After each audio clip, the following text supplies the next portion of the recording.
The Department of National Defense has revealed an attempt to recruit some of its personnel to provide information to China in exchange for money. The revelation was brought to light during today's House budget hearing, where the DND also defended its proposed 324.6 billion peso allocation for 2027. Kumuha tayo ng detalye mula kay Isaiah Mirafuentes, live sa Batasang Pambansa. Isaiah?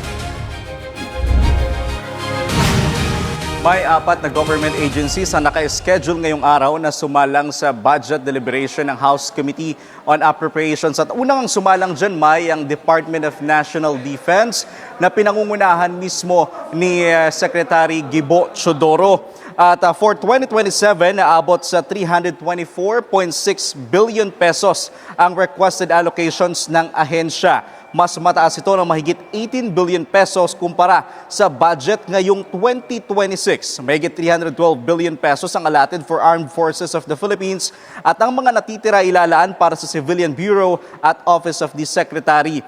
Samantala, May, kanina inamin ni Secretary Teodoro na may ilang mga empleyado ng National Defense ang na-recruit para magbigay ng official documents and information sa China. Naimbitahan sila through email at may kapalit daw na pera o pabuya. Subalit ayon mismo kay Secretary Teodoro, ito naman daw ay agad na napigilan at walang mga sensitive information ang naibigay sa China. Giit pa ni Teodoro, totoo itong nangyayari at ginagawa nilang lahat para mapigilan at kabilang na sa kanilang pinatutupad ay ang additional security monitoring sa kanilang mga empleyado. May kanina naitanong nga rin si Secretary Teodoro kung sapat ba yung pondo na ibinibigay ng pamahalaan para sa kanilang ahensya. Mismong ang kalihim ang umamin na kulang ang pondong ito, lalo na't may kinaharap tayong problema which is yung sa West Philippine Sea niya. Kulang ang budget pambayad sa mga military forces and even doon nga sa mga kababayan natin na tinutulungan nila na nakatira sa paligid ng West Philippine Sea.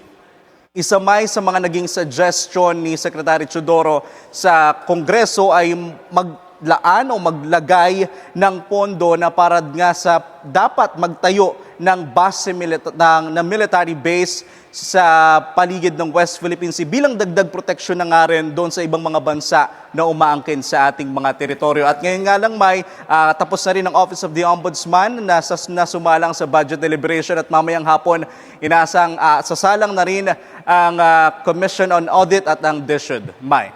Isaiah, paano raw na-recruit itong mga DND official at meron ba sa kanila are part of the armed forces?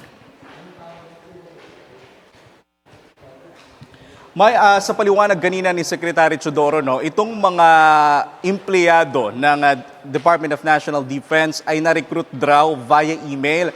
Itong mga recruiter daw na umano'y mula nga sa China ay nagsisend ng email invitation sa ang mga nabiktima raw ay mga researcher ng Department of National Defense and some are mga current employees sa kanilang mismong opisina. Nag-send daw ng email sila at nakalagay daw doon kung ano yung mga kailangan nila impormasyon at kung magkano yung kapalit na pera. At aminado nga ang kalihim na merong mga kumagat doon sa alok ng China, subalit kalauna naman raw ay napigilan nga nila ito. May. Maraming salamat, Isaiah Mirafuentes, live mula sa Batasang Pambansa.